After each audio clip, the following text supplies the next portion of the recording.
So, Denis, firstly, could you give me a brief introduction to yourself and your background? Yeah, sure. Basically, I have technology background from tech universities in Germany and Ukraine.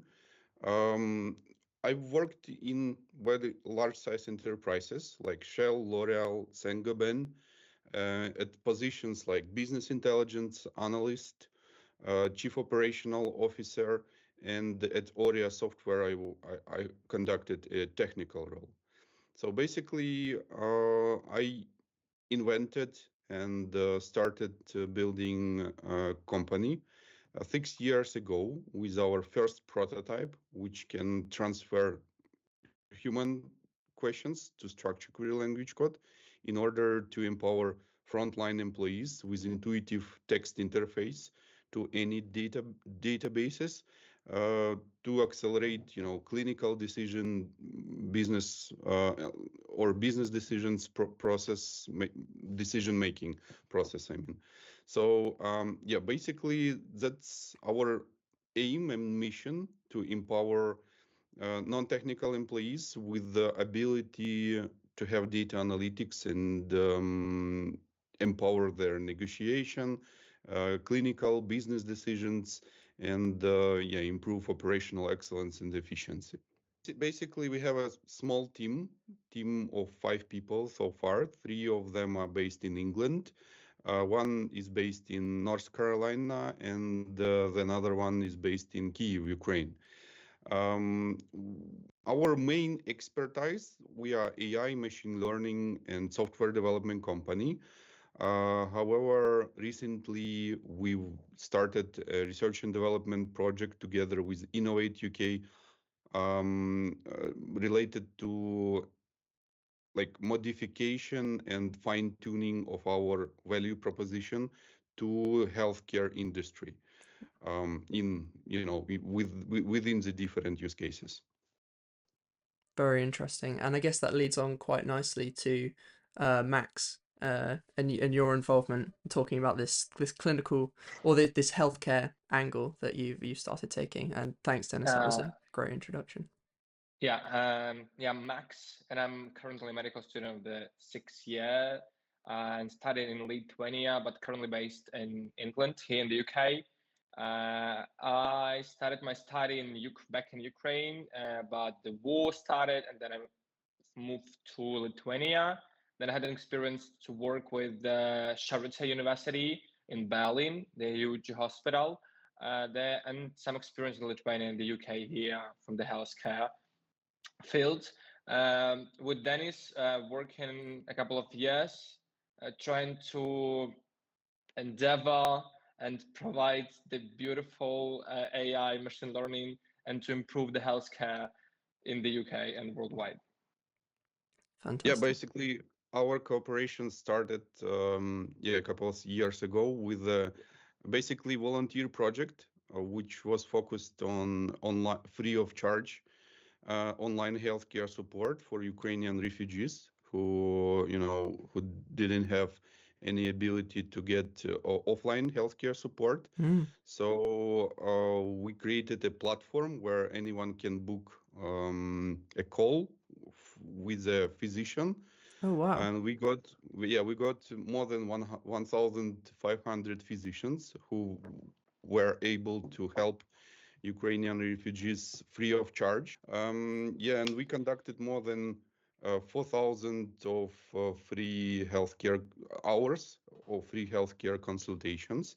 So we helped more than 4,000 Ukrainians to get online healthcare support with the physicians in a very different and especially very rare types. So yeah, it was an incredible project. Currently, it is offline because when the times comes, Ukrainian refugees now are able to access European Union offline healthcare services as well as United Kingdom. So yeah, basically this service right now offline, but during the first couple of months when the war started, it was quite popular and it helps a lot of people. Yeah, that's an amazing initiative, and I had no idea about something like that. I know there was a lot of innovative work that was going on around the war, especially in healthcare, but just support in general. But yeah, that's really interesting to know, and yeah, an incredible use case. So I guess I will continue now and ask you if you could give me an overview of your platform. Yeah, sure. So basically, we started of empowering retail and manufacturing industry first with the natural language interface to the databases, basically mostly for business key point indicators, calculation, and providing these big data analytics on them. However, during the recent couple of years, we started research and development project to focus our technology for the healthcare needs. And during these projects, we conducted a lot of CAS dev interviews with chief data officer of NHS, commissioners from NHS, doctors from German and other clinics. We involved healthcare experts in order to identify our value proposition for the healthcare industry.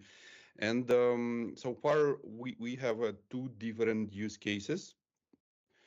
First use case is using our technology on top of intensive care unit database in order to have a bird's eye view on top of all the patient records for the physicians, heads of departments, chief clinicals, just to make bird's eye data analytics on top of all the records the clinic has.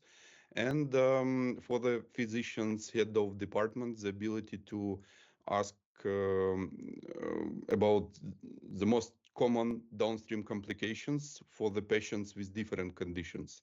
For the conditions, I mean different diagnoses, different medications, prescriptions, stays in the hospital. And we uncovered that it is actually extremely important information to have for physicians before they making the decisions, because basically if the patient had kind of any surgery, it stays in the hospital for a couple of weeks, and you have the story, the history in your records for all of these patients.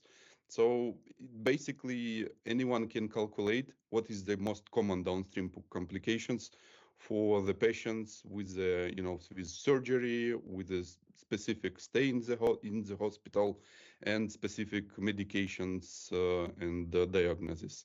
And those ideas will bring physicians uh, at least to try to mitigate or avoid potential downstream complications, which can create a better patient outcomes, as well as it will save hospital time and money, because you need to treat patients once instead of twice.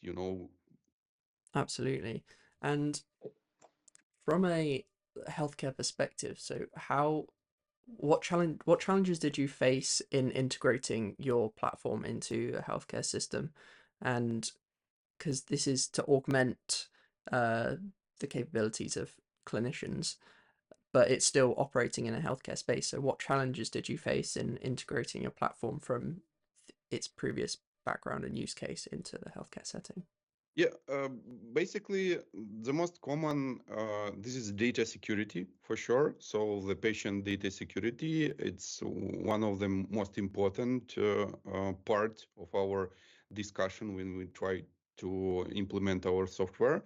But NLSQL, this is our product, is secure by design. So we do not require any sensitive or confidential data transfer outside hospitality ecosystem. So we work as external API, and usually we can go with on-premise integration. So, security is proven by software architecture design. The another challenge, basically, when we connect to the healthcare records. So basically, it is dirty data. So I was going to ask about and this. yeah, basically, you have a lot of dirty data, especially when one clinic acquires another clinic. They need to, consolidate two different databases with different categories, and that's where, usually the dirty data comes from. However, we do have like a specific methods on how to eliminate dirty data uh, from calculations, let's say. But basically, for the first couple of months using NLSQL, it tells you your data issues, so it will uncover your dirty data issues, and people and employees have to decide, either eliminate this dirty data and provide statistic without dirty data, or if dirty data is actually important, we have to, clean this data in order um, to make use of it in the future. Yeah, basically, this is the two, and I would like to emphasize your attention for the third one, which is that data governance, basically. So this is, kind of issue which is related to employees. So everyone should be aligned with existing data, how calculated, and what data means what, what is the meaning of this data. Basically, this is the key three issues, but when you start doing something, you get this issue, you know how to solve it, and you move forward. And the system itself, it has capacity to improve itself over the time. So system improves, data quality improves, and people start learning something new. They understand the existing database better. They start to input, data in a better quality. They start to use proper categories, etc., etc. So this is like actually ongoing process which we start, and it's like a continuous improvement from all sides in order to be better, in a couple of years, let's say. Absolutely. And I'd love to touch on the comment that you, or the description you gave of how the platform works in terms of the clinician's interaction with it, because I'm very much aware of this dirty data and how difficult it can be to extract useful information from hospital systems and databases. And the way I envision it is, for example, if you use ChatGPT or a large language model with some information like that, it will confidently tell you even if something's wrong. Whereas it sounds like you've built an interface to inform the user about the quality of the information that the model has been fed. And I think that's, if I'm correct in that, and that sounds really interesting because they're not just being told the answer. It sounds like there's a bit more of an engagement or a two-way interface with the. Yeah, basically, let's say, it is a chat interface to the data, and the users should carefully read responses from our software, because within the responses we provide calculation as well as some unidentified intents, unidentified words. And sometimes you can ask, like, give me a table, and you can check this table, so and basically, for which we follow up with additional questions. And users, do you want to have detailed Excel report? So the user asking about, let's say, something, how many patients did have ICU with some diagnosis for the last month, and it will calculate you, let's say, 700 patients. But follow-up question will, do you want to get detailed report about all these 700 patients? And you can click, and download this Excel file and dig even deeper. In case something is not clear for the system can either ask you additional question with the options, to choose, because the same, let's say, value, the same words can mean different things, Of course. and especially in the healthcare space. So Yeah. it can be like a diagnosis name, it can be, you know, a medication name, it can be a procedure results name, etc. So every time it's something not clear, the system will ask you additional questions. And what is the most important, that NLSQL administrators, those, you know, data skilled employees who are basically our administrators, they have a detailed analytics into all questions and all structure query language code calculations. And their responsibility is to double check Okay. whether its system works Mm. accurately or not. If the system working is not expected, so the results is a little bit weird, they dig deeper into the structure query language code. And when we, you know, when they analyze the structure query language code, they detect, you know, some you know, weirdness, let's say, and they detect dirty data which cause this weirdness, or natural language understanding model which doesn't understand additional you know, abbreviation or something like that. So basically, dirty data detection, it's on it most of the times it's on the NLSQL administrator side, because they have to make sure the system working accurately and the result as expected. If not something as expected, we have to, you know, we have to discover what is the reasons underneath. I understand. And I quickly got one more question to ask you, Dennis, before I will will lean on Maxim for a bit of input. But a couple of things actually. So the first question I had was to do with the working between databases from different hospitals, for example. Is SQL standard across different, especially in the UK?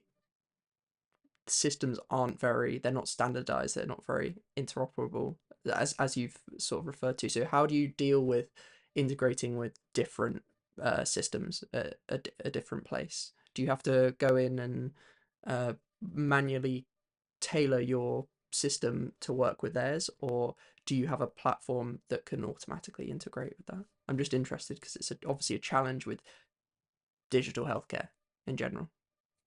Yeah, this is absolutely true. So all the systems are different, all the database structures are different, and the syntax you need to work with the database are completely different.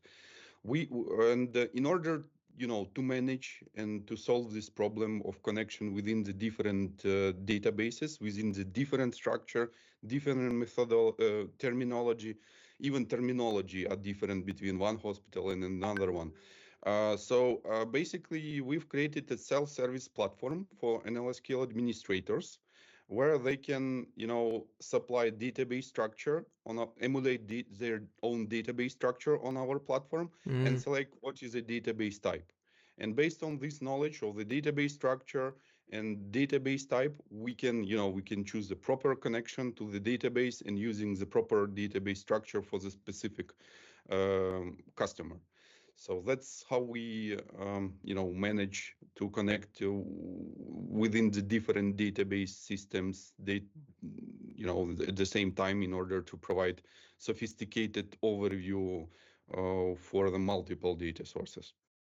absolutely. And I remembered what I was going to say now, and that was that I guess the idea is, again, it's this augmentation of this isn't to, my understanding is this isn't to replace their decision making or to replace, like, if they want to know something about the patient, it's not to replace that, it's just to support it and augment it, to give them more power to make these decisions rather than replacing their need to think about or look, you know, at details about the patient. Yeah, that's true. So we just empowers. We provide basically the data accessibility for the people who never had it, and who, even if they have a direct database access, they are not skilled enough, technically skilled enough, Mm. in order to make use of this data, you know. Mm. And we have, our mission is to empower them with non-technical employees with this intuitive interface, so they can have data accessibility every day and make use of this data to improve patient outcomes. Brilliant. Thank you very much. So Maxym, I'm interested to know if you have any sort of insight on the things that we've spoken about so far. I don't know if you've got any thoughts on discussion about implementation and how this works from a clinician's perspective and how people view this kind of technology being used in workflows, things like that. So I'd like to add from the clinical perspective, from the research perspective, and from the data analytics that might be in a clinic, in a hospital, in a huge hospital.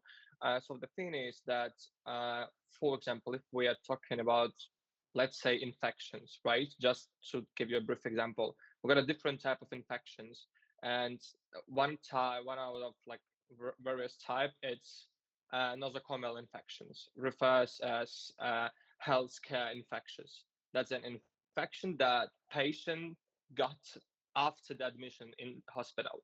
So analyzing the data, and one hospital has like 5 different nosocomial infections. It shouldn't be 6 or 7. Like most of the time it's 5, somewhere it's 3, 4. But the hospitals and the clinicians know what type of infection are currently, and we can predict after the admission of the patient what type of infection this particular type of patient can have and might have after the admission, assessing the age, assessing the chronic conditions, pre-existing conditions, and everything else. And that's my just follow up to empower the clinical decision making for clinicians. And after that, it's just like a step up for research. Every clinician clinicians, like lots of clinicians makes research work, evaluating their own patients and using the data where everything will be at one spot.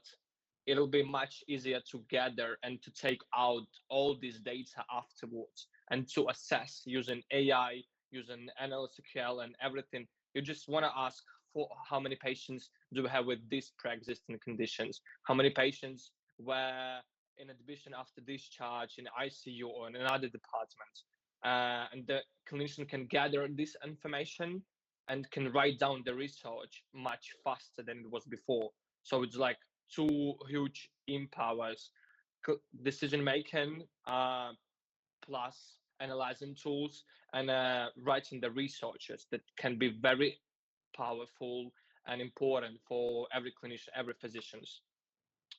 So that's my just adds on for the conversation that we had before.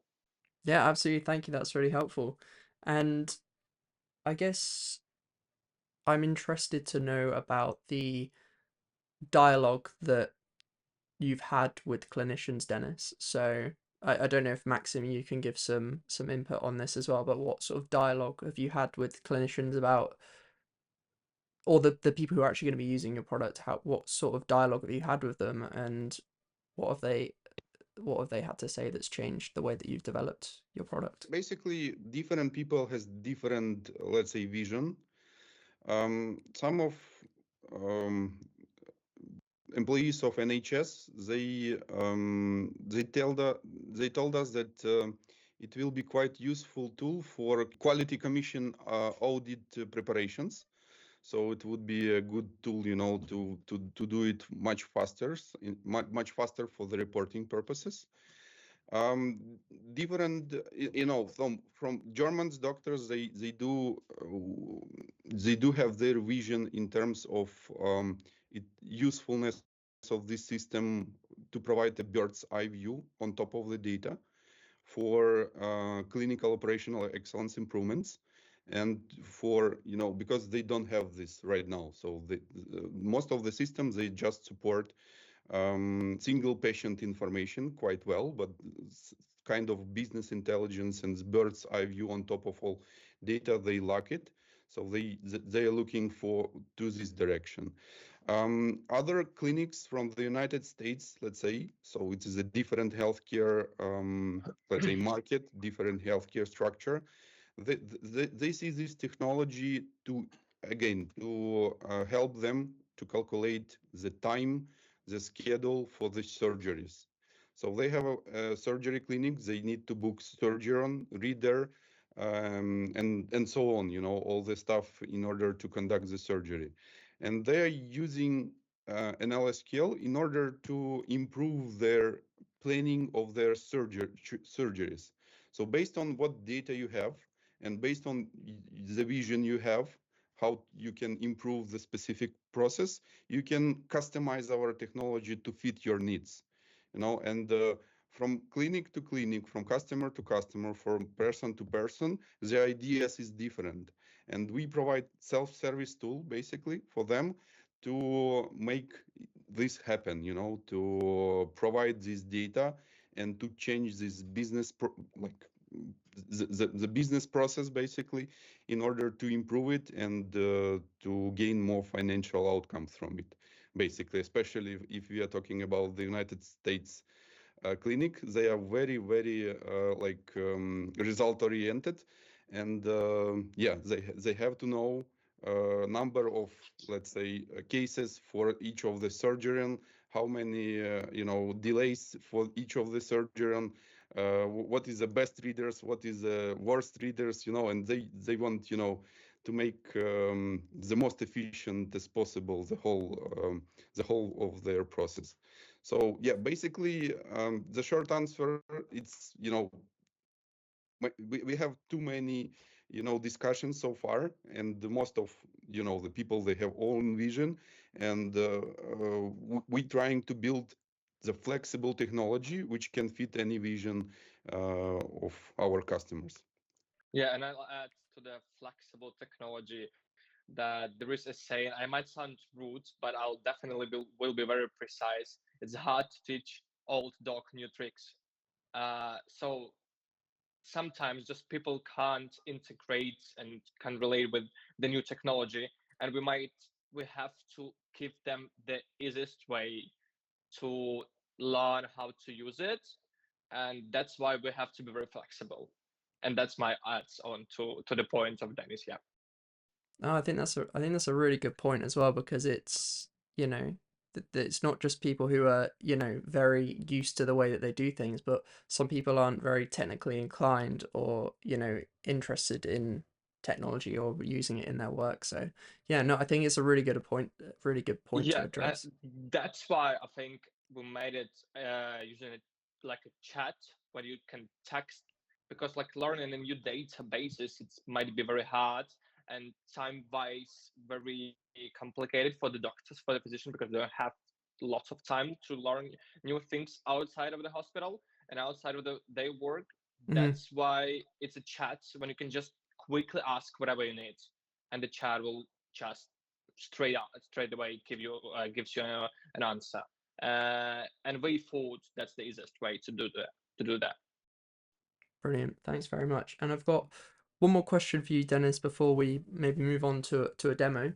And that question is, what kind of validation have you done for your platform? So obviously being used in a healthcare setting, um, you assume you need to do some kind of clinical validation or some real use case validation. So what have you done there? Yeah, basically, we validated our technology working with the real patient information for one of our customers from the United States. So that was a huge validation. So it's not, it's not possible to work only with let's say, test data or open data, but it's ready to go with production use and production data which the clinic has in their databases. But yeah, I'm pretty happy to showcase how it works for open data. So basically, let me quickly describe. So this is a live demo for our prototype, which is working on top of intensive care unit database. This is intensive care unit database has open patient information from MIT, but again, it is a kind of samples of the United States clinics data. So this is a basic database schema. The name of the database is Mimic database. This is quite very popular database if you want to test your AI or big data solution on top of real information, because this is also kind of real patient records, but of course anonymized. All the all personal information are anonymized.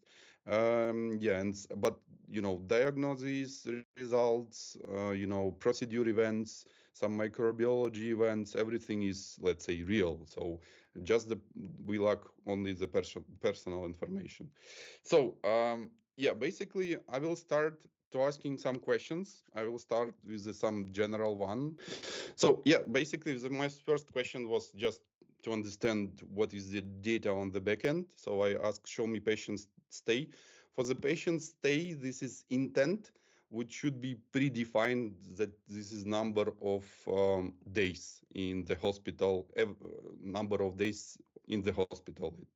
So in the database, the column name is LOS.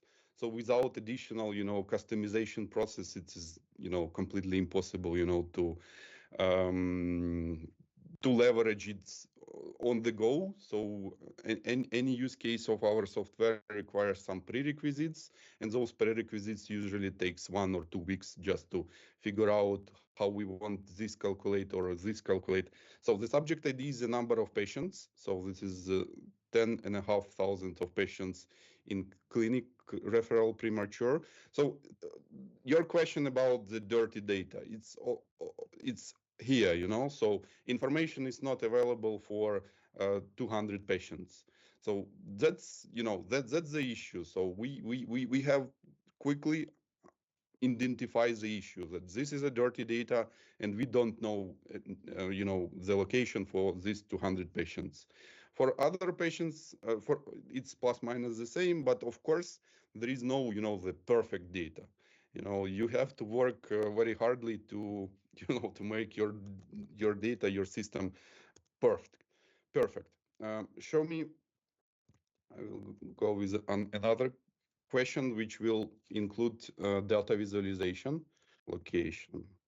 So I'm adding like 3 dimensions, like by complication type, by admission location, and asking to calculate basically average stay, not usual stay, but average stay.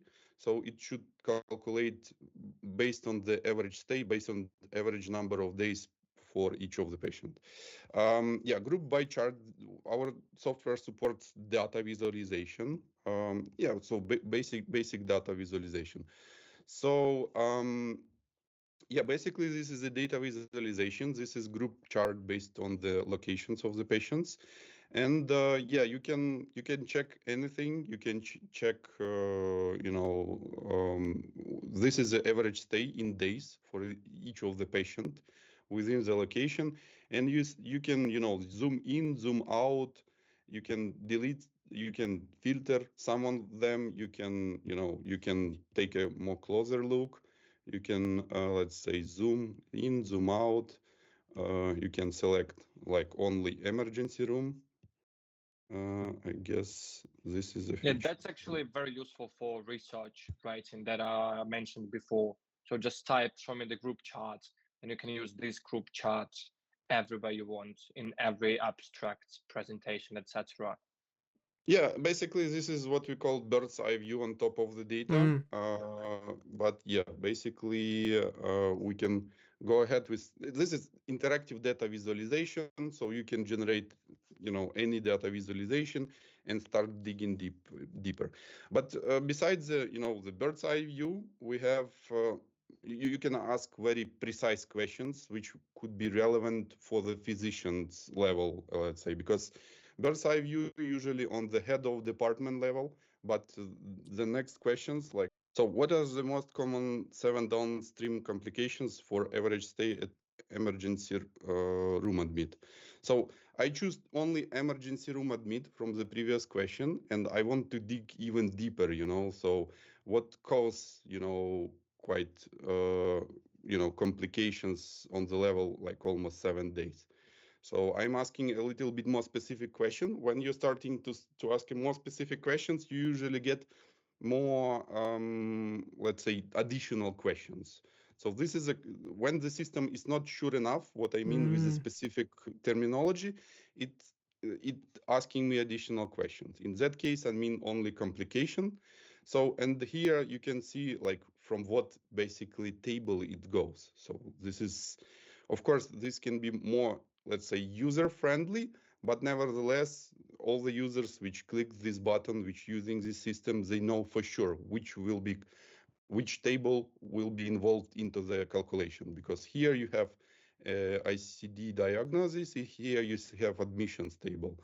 So and basically we NLSQL administrators can decide, if there is no other options, so it will be using only one table.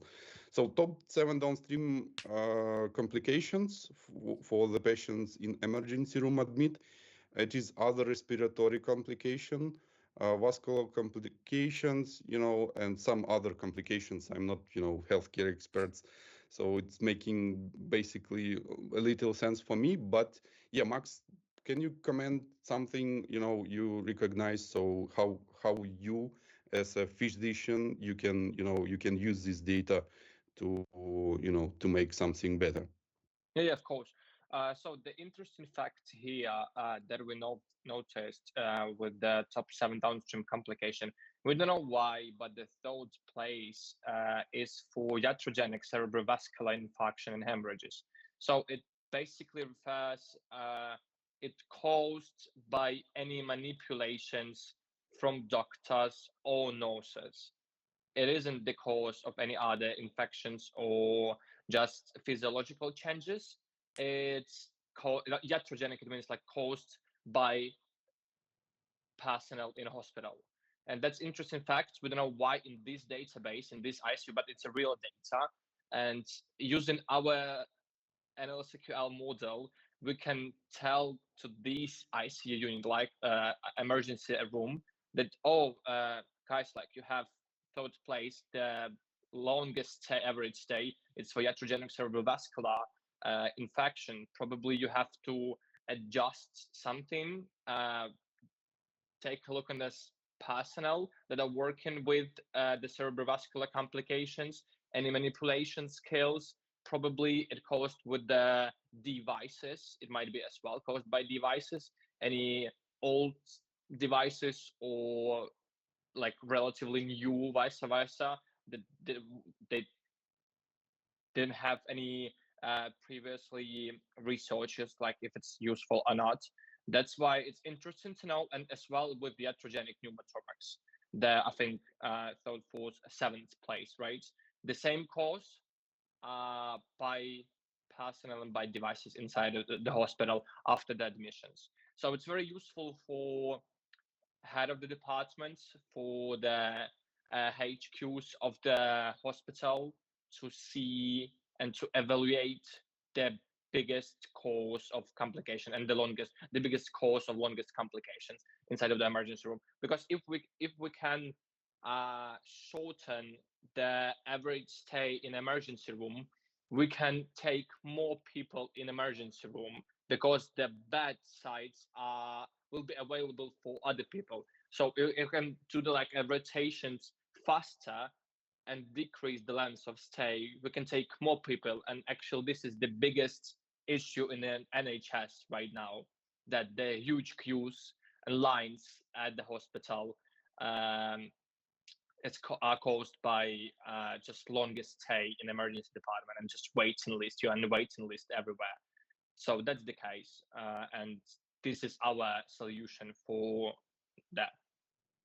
Okay, and from technology perspective, here this calculation based on the average days of the patient stay. So it starts, from 9.4, and but you can actually ask the same question, but focus this question not for average stay, but for patients. So, and for the patients, the system will calculate the same, but it will do not based on the number of average stay, but based on the number of patients, which will bring you different downstream complication. And with every question, you will start to understand, the existing situation, the existing problem even better. So for the same question, but different indicator, let's say, so here was average stay. So the system will calculate just right now. So using data, sorry, Denis, we can evaluate quantity and quality of the healthcare data. And using right now the Denis mentioned patients, we identified the quantity, like the amount of patients that had different types of complication in the emergency room. Yeah, that's correct. And you can, calculate in a little bit different way based on your question. And you can get a little bit different, but based on the number of patients. So here you see like who spend most longer time, and here based on the quality, how many complication occurs of the patients in emergency room admit, and this is just a top 7. So for you can ask Could you ask it, for to example, generate like the percentage of the total? Could you say like the top 7 downstream as a percentage of like total patients or something like that? No, like a percentage, it's not working. But in order to make it happen, you have to, administrator have to log in to our platform, and so yeah, you have to go to, let's say, patients. Yeah, here at the arguments, I guess, just one moment. Here you can see how many tables we have just over here involved into the model. And you have to choose how do you want to calculate the percentage. So basically, as far as I remember, ICU stays. So it takes some time. Yeah, subject ID. This is the patient identifier. And what arguments we have here? Average stay.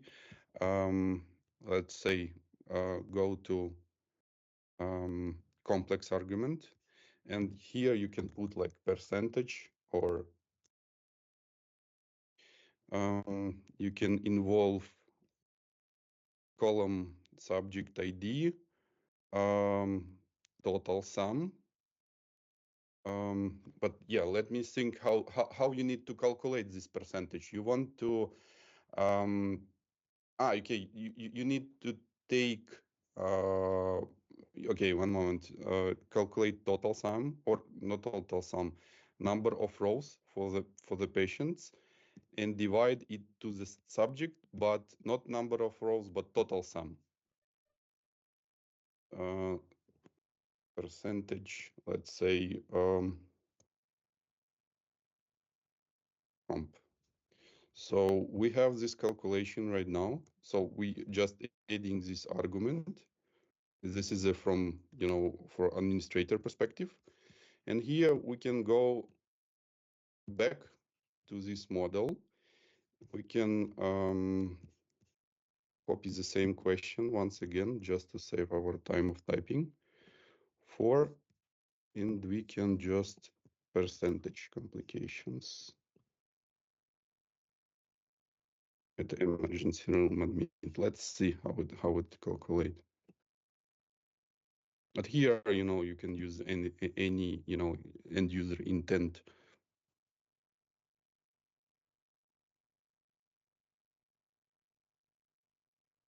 That's really interesting, and it's great to see an example of you sort of customizing it from the administrator's perspective as well. And do you think it would be exactly. possible in time, so you had to put like this specific argument there, percentage comp, is there possibility for that to be suggested based on the natural language of the user, for example? So someone says, like, instead of using percentage comp, they just use percentage. Is there possibility for that to be inferred? Yeah, sure. So yeah, for sure. You can just go here, back again. One moment. It was ICU stays. You can delete this one, for example, and create a percentage, because percentage will be, more relevant. Let's say subject ID. I will do it quickly. Not average value, but number of rows. And here you put subject ID and total sum. Save it and just go ahead with the same question, but without this comp.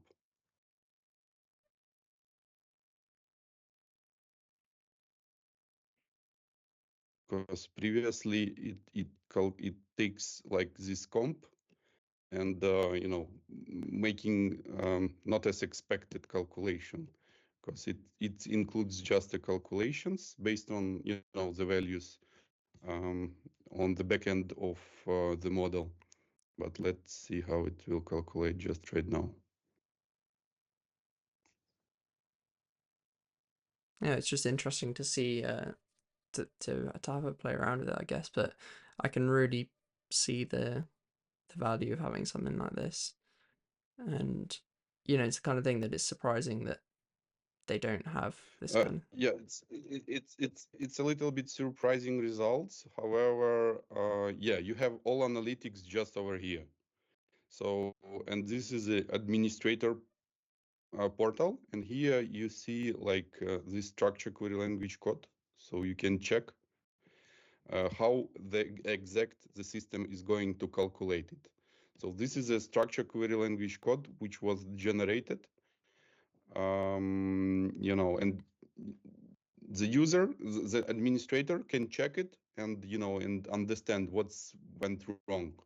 So with this calculation, and here I believe something went wrong, because we have here like zeros. Yeah, but yeah, we need to dig deeper and understand why it's zero right now. So potentially we need to calculate on the different table. But that's where the complexity comes, especially on an NLSQL administrator part, because they have to check the question and actually the instruction for the database, how to calculate it. Okay, I've got you. And then yeah, and in real time you have all these inquiries, and you can understand on how actually complex the system are based on the connection between the different tables and using different the similar but different medical methodology. Absolutely.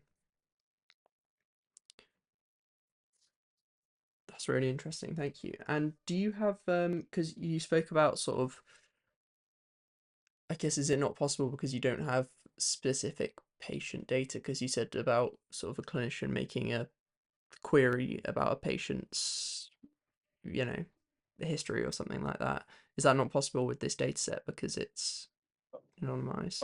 Yeah, you can ask, show me, let's say I need to know patient ID in order to ask all the information about the patient. But let me try. Show me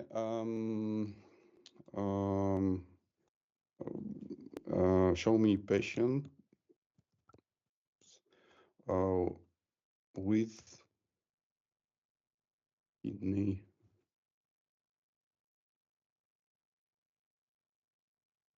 Yeah, let me just try to to ask some just to understand the patient IDs. So I have I see. 6 patients. So this is also we have a option like AI analytics. Yeah. And the AI analytics will generate you some ideas how to mitigate downstream complication for patients with kidney failure. is to ensure they receive regular and comprehensive monitoring of their kidney function. This could involve more frequent blood tests. So all this recommendation is done without any sensitive data transfer outside IT ecosystem. So this recommendation is created on just within the metadata and database structure, and basically this question. So And where does that yeah, so information come from? So for example, so this AI analytics, because you've got it's like a description essentially of how you could mitigate that. Where does this information come from? Currently, it's coming from Azure OpenAI model, Okay. like ChatGPT 4.0, yeah, which is deployed on our side. However, we create a prompt without any database data. We create a prompt only within the metadata we have on our platform, and based on the previous question, because as you mentioned, that those let's say AI analytics is pretty general. There is no some specifics in this message.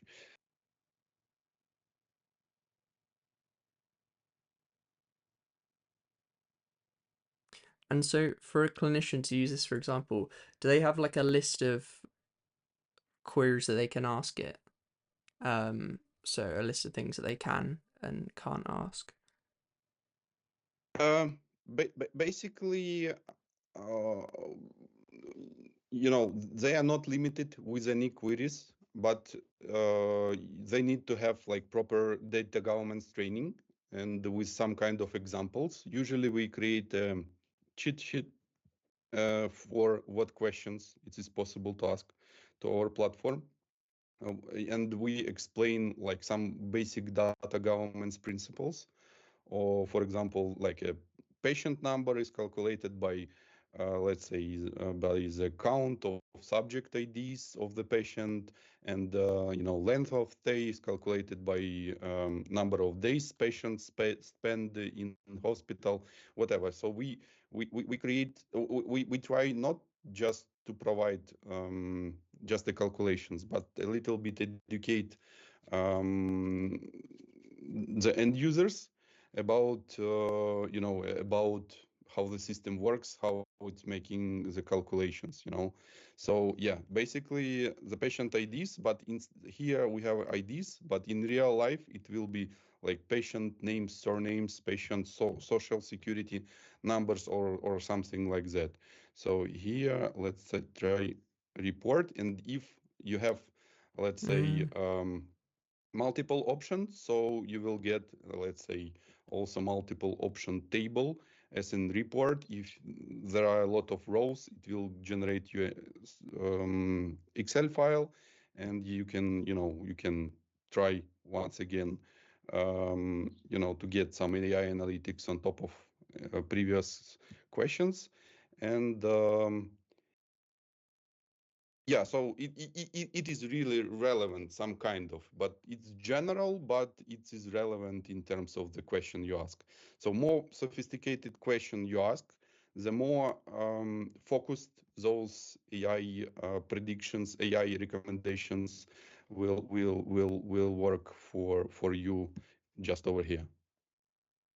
Got you. Yeah, but yeah, for the healthcare, that we use just for mimic database that is anonymized. But for the healthcare, for example, for the NHS, we would like to request evidence-based information that we can implement inside app, and then this app, for example, it'll give you the recommendation for the acute kidney failure according to the British healthcare system, or according to the USA, because it's very important. Like, we can't use AI to treat patients so Yes. far.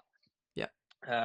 That's why like we have to use recommendation, but in this case we use AI as an example that it can show you like an advices, but like, yeah, just I to understand. clarify this thing. Yeah. That's Yeah, exactly. That's a really good. That's really interesting actually, because I was trying to think from a clinician's perspective, like why something like why that AI insight would generated by ChatGPT would be useful, but I can totally see from the perspective of being integrated, for example, with the UK health system and how they go about, treating or diagnosing it and integrating that kind of information. That's really interesting and a very powerful Yeah, tool, so I think. yeah, so you can basically we have by default this integration, but it's used not for the numbers calculations, Mm. but for, let's say, text generation. So Mm-hmm. in order to make responses more smooth, more human-like, not like machine-like. And also we're using large language model for better natural language understanding. We use intent detection based on the AI models. We use some natural language processing techniques like slot detection.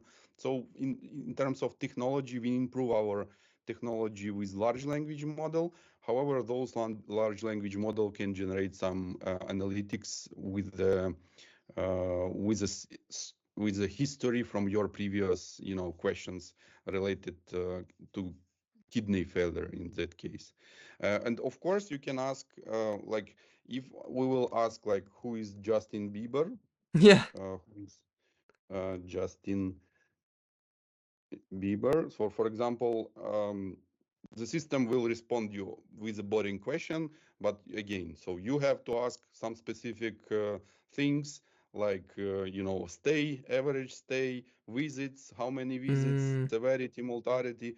So our system doesn't know who is Justin Bieber, but if you put like keywords like chat GPT, who is Justin Bieber. So based on the first keyword, the system will understand that this is not the question for, let's say, for number calculations, because our intellectual property is our technology which can calculate numbers accurately.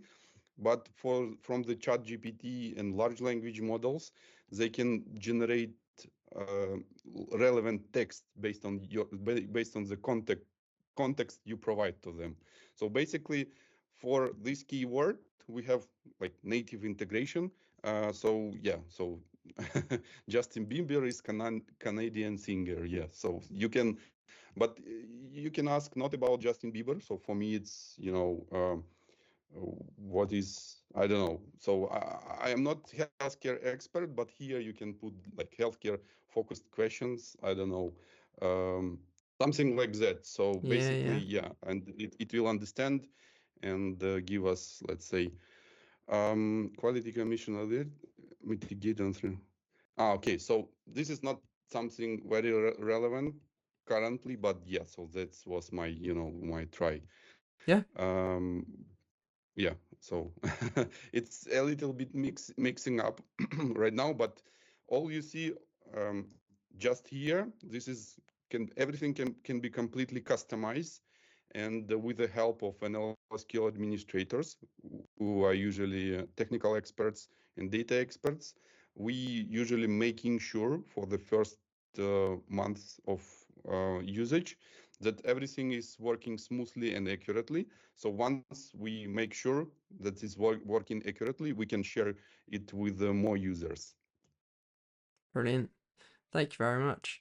And quickly, you actually brought up an interesting point there about your intellectual property, and I'm just intrigued as a bit of a side question. Yeah, a bit more about your intellectual property of your product, if you're happy to talk about that.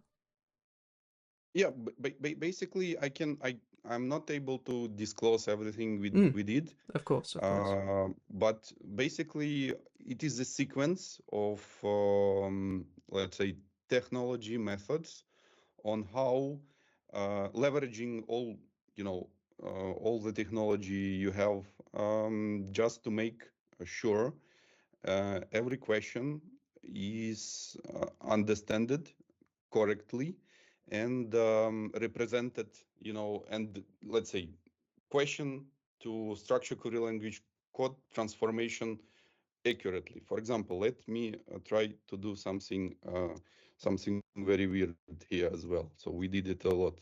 So for example, you have something completely weird, with your question. Hmm. So for something like that. So how the system will work in that case? So the system will try to understand everything. It can take a little bit more time for the system. But yeah, let's see how it performs in such case. When for sure you have something very weird in your question. Yeah, so it takes some time. So it's asking a question about the kidney. So kidney failure, I mean this one, but you have so many options, other one. So later on, you can scroll back and click other options. So this is not problem, though our system can also understand it. But basically, our IP, it is a sequence of what methods we are using at what stage in order to make happen it accurately. Got you. No, that's really interesting. Thank you. Yeah, but for this question, the system, checking a lot of things, and here, like how it respond you. So fix the same calculation that it was before, but currently system asking us double check this, ID with. So sometimes the system, doesn't identify that I was asking about the patient IDs, but in fact, the system calculated me the number of patients, but I have very important disinformation that those words, let's say, was not recognized. And the calculation was done without considering this, So the end users should carefully read responses and make sure that everything will be just over here, like calculation plus what was uncounted, in your question. So you can go back, modify your question, and ask again without those, weird things. Yeah, no, that's actually, that's really Okay, useful. Rather than, again, this is I kind of like what I was saying earlier, instead of giving you directly like false information, it's identifying issues with the prompt. And I think, that's... Yes, exactly. Yeah, exactly. So our missions is to provide the most, let's say, industry best accuracy solution. And that's how we different versus, let's say, most of our competitors, that we have the best industry accuracy of the calculation. So here, the system understand that I need ID, not calculate the number of patients. So here is your IDs you was asking about, and this is a weird word which I just left it here. Yeah. So again, so if here something unidentifiable, so our system always will notify. So the end users can be sure about, about the number calculation. So you can go scroll back again, and you can, click some other things. So I don't know. So you can, go back and use other buttons here, and it will, the patients with liver and kidney failure has been identified to the patient ID this one, but it is a different one. It was from uh, liver and kidney failure. All the things, you can go back, you can, try another one. And you can play with the system if something. So for post-abortion kidney failure, we don't have any patients, so no patients has been found. Again, it keep informing over and over with something it was not identified here. So the end users can be, 100% sure and confident about the, let's say, number of calculations. That's brilliant. That's really, really interesting. And what stage are you at the moment in terms of implementing this as a business? What sort of, where are you at the moment, and what's your sort of next steps? For the healthcare industry, we have a first, let's say, production integration. However, we're still looking for partners in the United Kingdom as well as in the United States market with the connections within the healthcare space in order, let's say, deliver this, at least tool to potential buyers. just to scale it faster and empower clinical and healthcare providers with such kind of AI data analytics for them to make patient outcomes even better. And yeah, basically that's it. Thank you so much. I don't want to take too much of your time. No, not So at all. hopefully it is quite useful session. Yeah, it's lovely to talk to you, and yeah, let's keep it going. Likewise, and thanks so much, Maxym, for taking your time as Yeah, well and thank you, Harry. your Yeah, input. thank you. It was lovely to talk with you. Thank you. All right, well, keep in touch, and I'll speak to you soon. Yeah, Yeah. have a good day and weekends ahead. And weekends. Yeah, have a nice day. Like, bye bye. Thanks, Bye. guys. Bye. Bye bye.